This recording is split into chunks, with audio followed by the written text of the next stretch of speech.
अपने इस अपना कार्यक्रम है इसमें उपस्थित अपने आज के हमारे मुख्य अतिथि माननीय इस खंड के संघचालक जी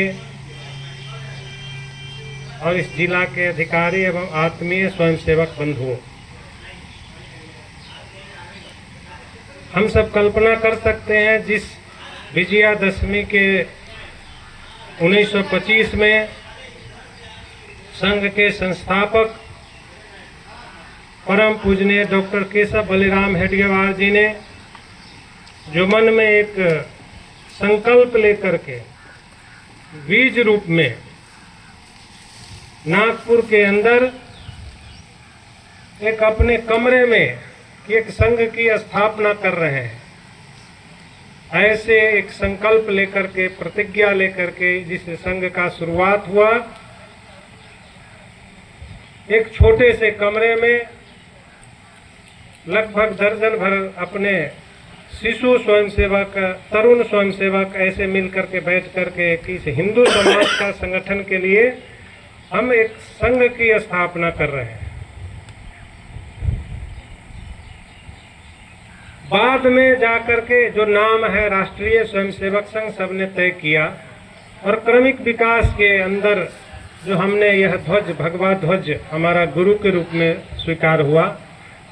संघ के संस्थापक जो आज परिचय में परम पूजनीय सरसंघ चालक का भी जो दायित्व बाद में निर्धारित हुआ, ऐसे क्रमबद्ध बढ़ता हुआ संघ आज 100 वर्ष पूरा कर रहा है। जो बीज एक छोटे से नागपुर से चल करके आज इस देश के अंदर ही नहीं, इस छोटे गांव कस्बे से लेकर के आज भारत के अंदर हिंदू समाज के लोग जहां भी रहते हैं, ऐसे 40 से अधिक देशों में हिंदू स्वयंसेवक संघ, सनातन धर्म स्वयंसेवक संघ ऐसे नामों से जो चल रहा है, यह संघ के संस्थापक परम पूजनीय डॉक्टर हेडगेवार जी का त्याग और समर्पण और उसके प्रति साधना आज भी हमको प्रेरणा देती है। ऐसी कौन सी बातें उनके मन में आई होगी, या क्योंकि उस समय अपना देश आजादी की लड़ाई लड़ रही थी। उस क्रांतिकारी संगठनों में सबसे जो अनुशीलन समिति है उसके सक्रिय भूमिका निर्वहन करने वाले डॉक्टर साहब, और बंगाल में कलकत्ता में पढ़ाई के लिए इसलिए गए कि वहाँ क्रांतिकारी गतिविधियों का वह केंद्र था। इसलिए पढ़ाई के साथ साथ देश की आज़ादी की लड़ाई के लिए जो चल रहे हैं योजना है उसको कैसे संचालित करें, ऐसे विशेष रूप से उनको संचालन करने में एक कुका नाम से ऐसा गुप्त रूप से उसको संचालन करते थे। सभी चीज़ों का अध्ययन करके इस देश के अंदर जो अपना समाज है उसका उन्होंने अध्ययन किया कि कुछ मुट्ठी भर लोग देश की आज़ादी के लिए लड़ाई लड़ रहे हैं, परंतु इस देश के अंदर बहुत बड़ा समाज है जो मात्र तमाशाबीन या उसको दर्शक के रूप में देख रहे हैं, तालियां बजा रहे हैं, जीत हार का उसमें अपना यथावत देख रहे हैं। अंग्रेजों के अंदर इतनी ताकत नहीं है कि इस देश को, इतना बड़ा भारत देश को मुट्ठी भर अंग्रेज गुलाम बना कर रख सके।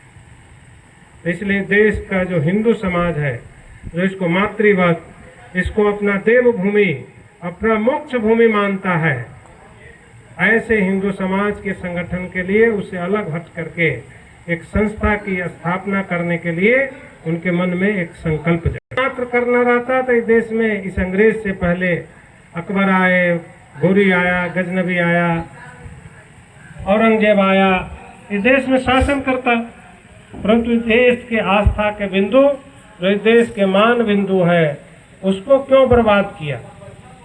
अयोध्या, काशी विश्वनाथ जैसे 3000 मंदिरों को ध्वस्त कर दिया। दुनिया के लोग पढ़ने आते थे, आज विश्व में जैसे पढ़ने जाते वैसे तक्षशिला और इस बिहार के अंदर नालंदा विश्वविद्यालय थे, जहाँ दुनिया से यहाँ अध्ययन करने आते थे, उसको भी जला करके रख कर दिया। परंतु उस विश्वविद्यालय में जितने मात्र 17 घुड़सवार आकर के जलाकर चले जाते हैं, परंतु मैं अकेला हूँ, मैं कुछ नहीं कर सकता हूँ। ऐसे हजारों शिक्षक और छात्रों के मन में जो निराशा का भाव था, उसको दूर करने के लिए उन्होंने राष्ट्रीय स्वयंसेवक संघ की स्थापना की। क्योंकि आज देश अगर हमारा आज़ाद भी हो जाएगा तो फिर से गुलाम नहीं होगा, इसकी गारंटी क्या है?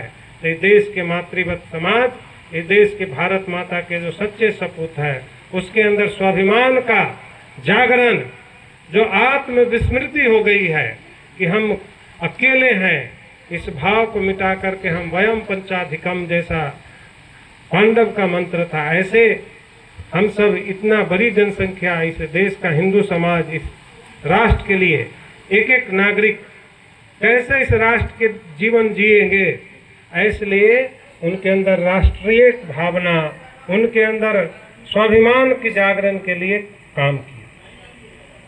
हम सब कहानी पर है ना कि जैसे एक शेर का बच्चा भटक जाता है अपनी माँ से और भेड़ के बीच में रहने लगता है, भेड़ उसको दूध पिलाती है, बाद में बच्चा बड़ा होने जाता है। एक बार सिंह उस पर हमला बोलता है भेड़िए को झुंड पर, वो शेर का बच्चा भी में करते हुए उसी के साथ भागता है।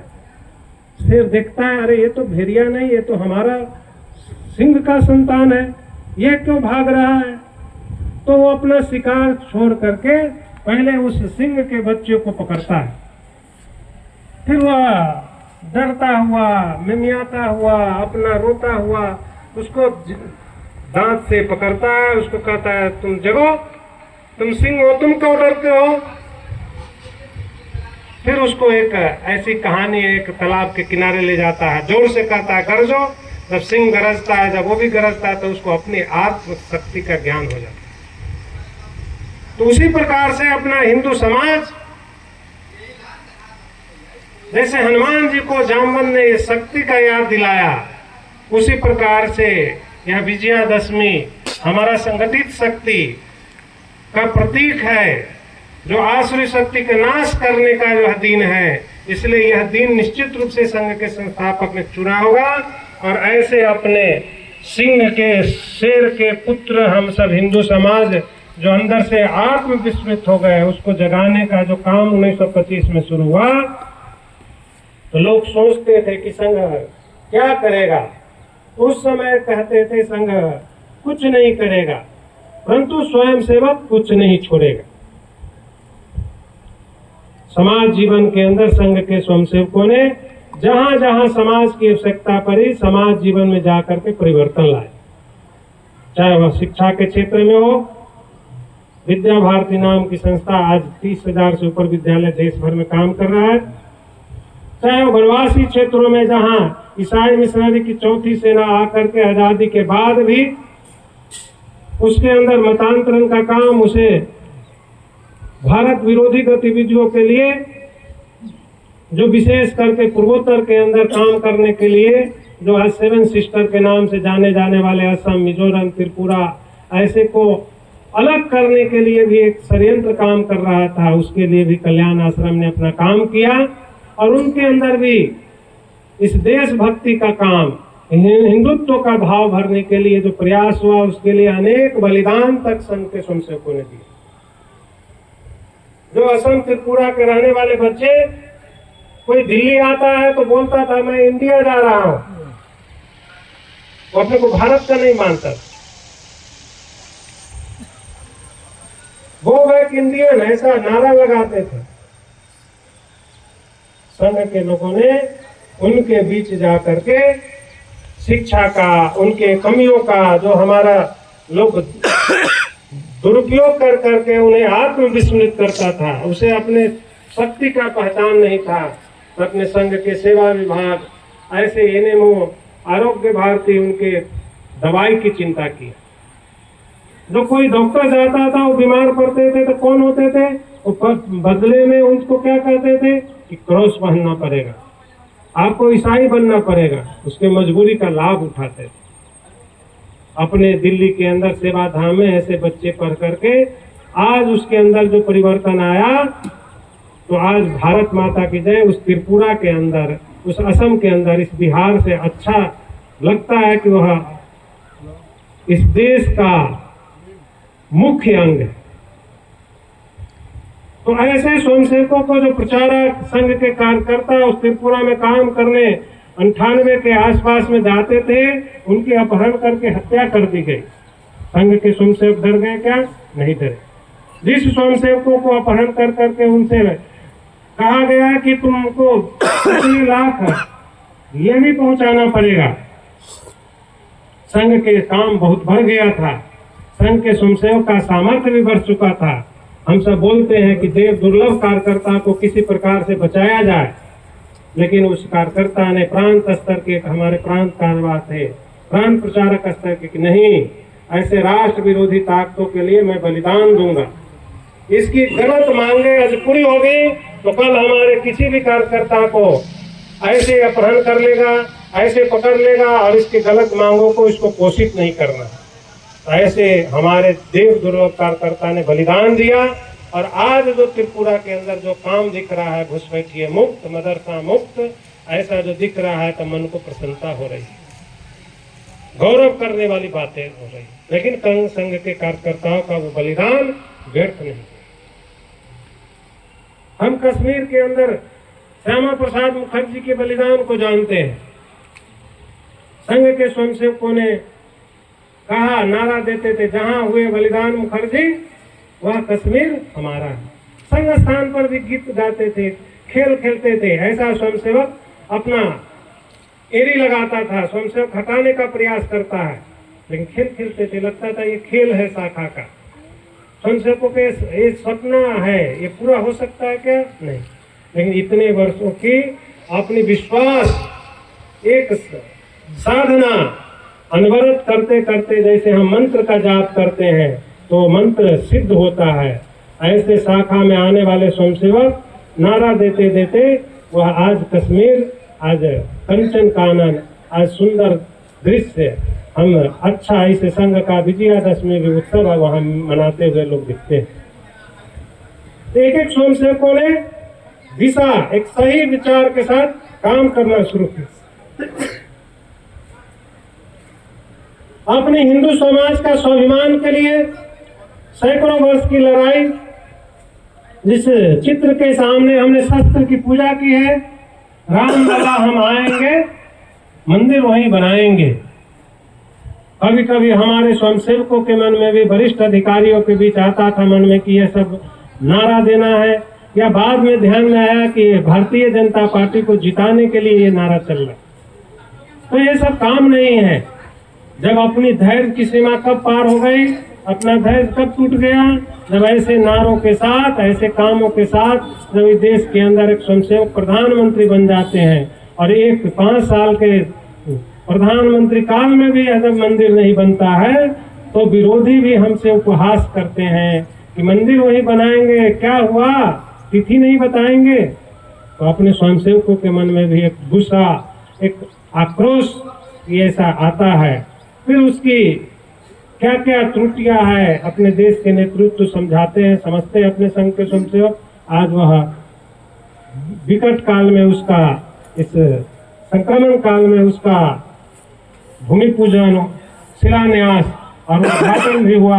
आज दुनिया के अंदर बड़ी ताकत उस राम मंदिर को देखने के लिए आज दुनिया से कोई व्यक्ति आता है तो पहला उसका एक मिशन उस राम मंदिर का दर्शन करना है।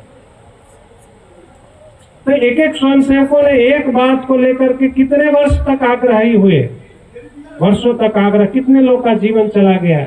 आप सब धन संग्रह में गए होंगे, इसमें से लगता है प्रत्येक स्वयंसेवकों का जो अनुभव है वो अपने आप में कैसा है, वो उस पर एक साहित्य लिख सकते हैं कि कितनी वृद्ध माएँ कितने वर्षों से सजा करके, संजो करके इस मंदिर के लिए 10 रुपया 20 रुपया ऐसा बांध करके रखी थी, और वो हमसे आग करके कि हमारा चंदा ले जाइए, हमारा इसमें सहयोग ले जाइए। लेने वाले पीछे पड़ गए, देने वाले पीछे नहीं रहे। देश के अंदर ऐसे दर्जनों बड़े बड़े उद्योगपति थे, सामर्थ्यवान लोग थे कि हम बना देंगे। ये देश के अंदर बिरला का मंदिर बहुत है, कौन कहलाता है तो सत्यनारायण भगवान की मूर्ति, लेकिन क्या कहलाता है, बिरला के। तो ऐसे यह राम मंदिर किसी के नाम से रहता क्या? आज व्यक्ति जाता है तो वो अपने गर्भ से सीना चौड़ा करता है, देखिए मैं भी इसमें 100 रुपया दिया हूँ, मेरा भी 10 रुपया लगा है, और रसीद को, उस फोटो को अपने घर में लगा करके और अपने लग आत्मीयता जोड़ता है। ये सब कब कैसे संपन्न हुआ?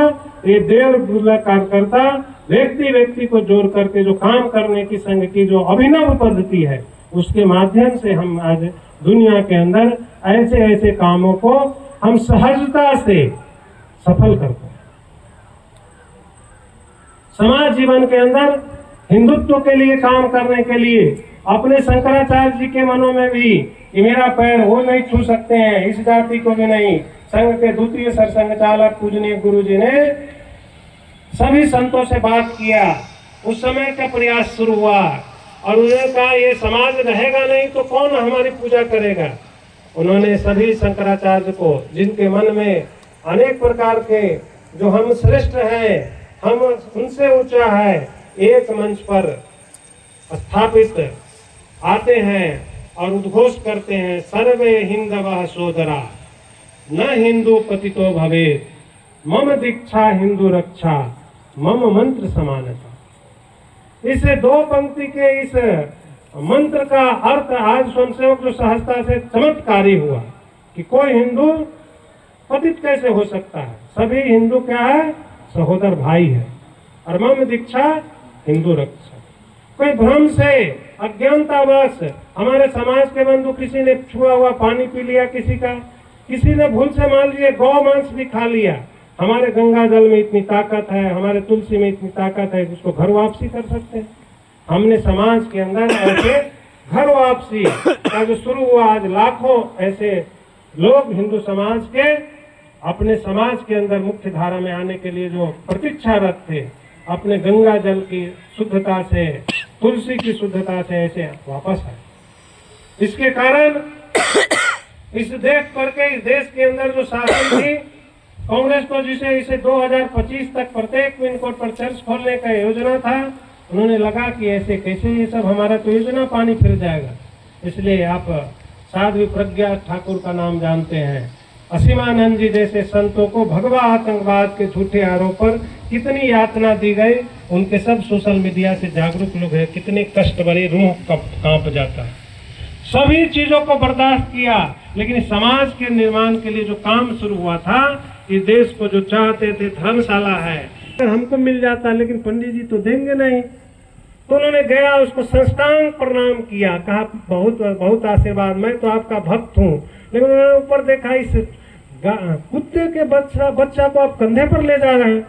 उन्होंने डांटा, अरे तुम कैसे बता रहे हो गाय का बछड़ा है। तो चले आगे बढ़े, वो योजना पूर्वक दूसरा ठग 1 किलोमीटर के बाद था। उन्होंने भी प्रणाम किया, उन्होंने सब कुछ किया, आशीर्वाद दिए। बाद में उन्होंने भी कहा कि ये तो कुत्ता का बच्चा है।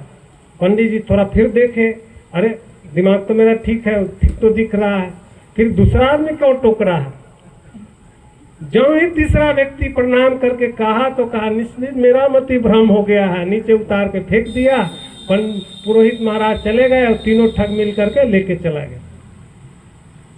मतलब क्या है, इस देश के अंदर अलग अलग नैरेटिव आपको बताया जाए। सूक्ष्म लड़ाई आज लाठी का नहीं है।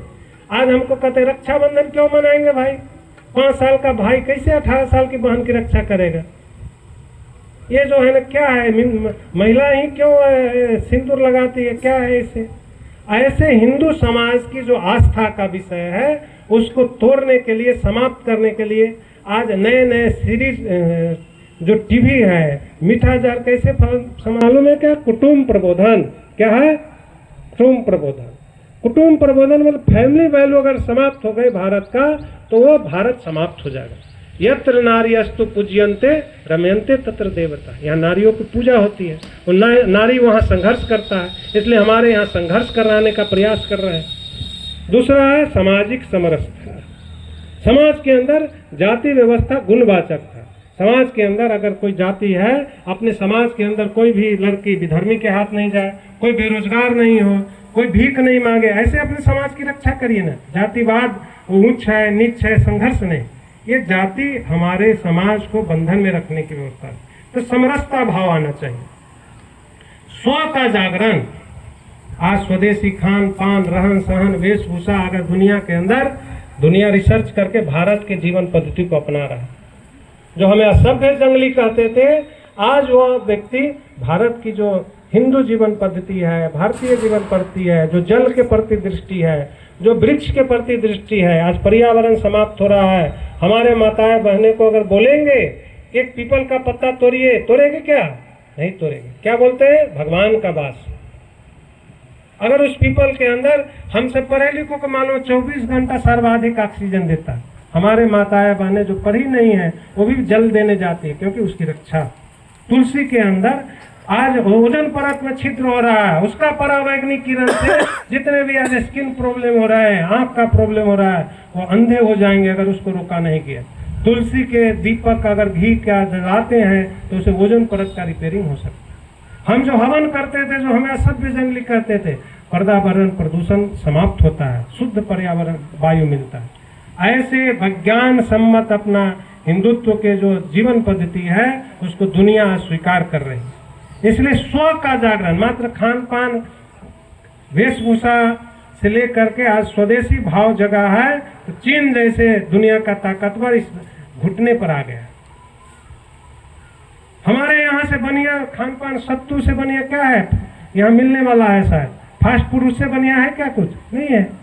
दही चूड़ा से बनिया फास्ट फूड है क्या? नहीं है। हमारे माताएं बहनें इतने प्रकार के मिठाई बना करके, भुजा लेकर, सत्तू लेकर घूम के आ जाते थे व्रत करके। खान पान में क्या मिलावट है दुनिया देख रही है। चाउमीन, बर्गर, ये जो फास्ट फूड आया है उससे हमारा कितना स्वास्थ्य प्रभावित हो रहा है नौजवान को मालूम है। तो इसलिए स्व का जागरण में खान पान से लेकर वेशभूषा तक। चौथा है जल एवं पर्यावरण। हम अपने जन्मदिन पर घी का दीपक जलाते हैं, कहाँ से घुस गया, मुंह से फूकते हैं थू। और वह जब केक, जूठा केक किसको खिलाते हैं? अपने सब अभिभावक को। ठीक है क्या? हमारे यहाँ दीप तमसोमा ज्योतिर्गम है कि दीप बुझाना है। क्या बोलते हैं कि इनका घर का चिराग बुझ गया। मतलब क्या होता है? कोई अगर निधन हो जाता है तब चिराग कहता है बुझ गया। और आप क्या सिखाते हैं? उसका चिराग बुताने का। तो ये पश्चिमी कल्चर दिमाग से निकाल करके अपने कल्चर को जोड़, इसलिए स्वदेशी स्व का जागरण करें। पर्यावरण पर हम में से कोई 100 पेड़ लगाएंगे। हमारा लक्ष्य है जो शादी का वर्षगांठ मनाते हैं, जन्मदिन मनाते हैं, कोई भी शुभ काम करिए उसको पौधे में एक सप्रेम भेंट पौधा दीजिए। पर्यावरण बचाना है। प्लास्टिक का, सिंगल यूज प्लास्टिक अपने संघ के हजारों, 10,000 का कार्यक्रम होता है, उसमें वर्जित है, नहीं उपयोग करते हैं।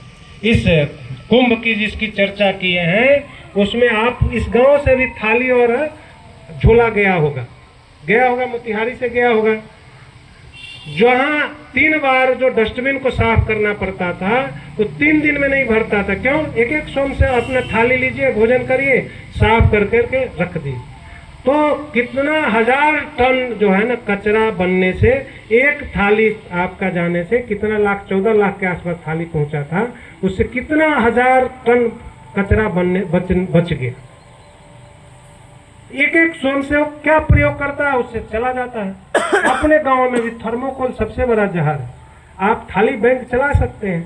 कार्यक्रम हुआ, अपने समाज का पहले बर्तन रहता था, सब कुछ रहता था, आज हम केटरर और थर्मोकोल को थोड़ा प्रश्रय दे दिए हैं, व्यापारीकरण हो गया। स्व का जागरण। और 5वां ये पर्यावरण और जल का 5वां नागरिक कर्तव्य। हम लोग मूल नैतिक शिक्षा पढ़ते थे, आज वो विषय समाप्त हो गया। तो ऐसे नागरिक कर्तव्य, आज रोड पर चलना हो, पानी बहता हो, बिजली का है, ऐसे सभी बातों को सिविल सेंस जिसको बोलते हैं, आज रोड पर चलते हैं हम, ट्रैफिक पर अगर रॉन्ग साइड से चलते हैं तो थोड़ा दिखाते हैं हम थोड़ा स्टेटस वाले हैं, हम थोड़ा दमंग है। तो इस शिष्टाचार को हमको ठीक करना। जो इजराइल, जो आज जापान दुनिया के सामने आज विश्व ताकतवर है, जिस जापान को 1945 में ध्वस्त कर दिया गया था, आज खड़ा है। तो अपने संत के एकनाथ जी लिखते हैं कि फल की कमी था, उनको फल नहीं मिल रहा था। जापान के अंदर फल विदेश से आया था, वो सड़ गया, लेकिन उसका उपयोग नहीं। ये देश के नोबेल पुरस्कार विजेता रविन्द्रनाथ टैगोर जी गए थे जापान के प्रवास पर। वहाँ एक विश्वविद्यालय में भाषण था। देखा कि जो विद्यार्थी है वो तो खड़े हैं, लेकिन उनके सुनने के लिए नहीं आए। जब वहाँ के आयोजक ने पूछा कि अरे इतने बड़े विद्वान भारत से आए, क्यों नहीं सुनने गए हैं? उन्होंने कहा कि भारत से आए हैं ना, मैं गुलाम देश की बात नहीं सुनना चाहता। अगर वो बहुत विद्वान है तो पहले अपने देश को आज़ाद कराए, और वहाँ से वो आते हैं रविन्द्रनाथ टैगोर। तो ऐसे जब वहाँ का नागरिक देशभक्त हो जाता है, वहाँ का इजराइल का एक एक नागरिक सैन्य शिक्षा अनिवार्य है, चाहे वो मजदूरी करता हो, सफाई कर्मी हो, किसान हो, चाहे वो डॉक्टर हो, मास्टर हो, सभी सैनिक। एक एक देशभक्त नागरिक अगर खड़ा होता है तो 2000 वर्षों तक जो इजराइल भटक रहा था, दुनिया के नक्शे पर 16 देश ऐसे जो हिंदू मुस्लिम कंट्री घेर के रखा है, 1 इंच भूमि उसका नहीं कब्जा कर सकता। तो राष्ट्रीय स्वयंसेवक संघ ने इस हिंदुत्व जागरण के कारण आज दुनिया के अंदर जो हम रोज प्रार्थना में करते हैं, परम वैभवम ने तुम्हें तत्स्वराष्ट्रम, इस भारत को विश्व गुरु बनाने के लिए, परम वैभव बनाने के लिए जो काम कर रहे हैं, वो होता हुआ हमारे नजरों के सामने में दिख रहा है। जो हम आज योग दिवस दुनिया मना रही है, ऐसे महामारी के समय में दुनिया ने हमको हनुमान के रूप में दुनिया को बचाने का काम किया, और ऐसे समय में इस 100 वर्ष पूरा हुआ है, तो अब समाज के अंदर हम संगठन के निर्मित स्वयंसेवक व्यवस्था परिवर्तन के लिए ऐसे जो समाज का विषय ये पंच परिवर्तन बने, ऐसे समाज जागरण का काम हम आगे शताब्दी वर्ष में करने वाले हैं। बृहद संपर्क अभियान है, इसके बाद समरसता बैठक, छोटे छोटे खंड स्तर पर मंडल बैठक, हिंदू सम्मेलन, और अंत में इसी जैसे अधिक से अधिक गाँव में ऐसे स्वयंसेवक जो अपनी शाखा लगाते हैं, ऐसे प्रत्येक मंडल तक, प्रत्येक गांव तक हमारा संघ का काम विस्तार हो। इस शताब्दी वर्ष में ऐसा प्रत्येक स्वयंसेवक अपने एक मन में इस 5 काम में से एक संकल्प लीजिए कि हम प्रचारक पूरे समय 1 वर्ष दे सकते हैं क्या? नहीं दे सकते हैं तो दिन भर में 6 घंटा 8 घंटा समय दे सकते हैं क्या? इस विजयादशमी अवसर पर ऐसे एक संकल्प लेकर के हम जाएंगे। माँ भगवती आपकी इच्छा मनोकामना पूर्ण करे, ऐसी शुभकामना देते हुए अपने विचार को पूर्ण करते हैं।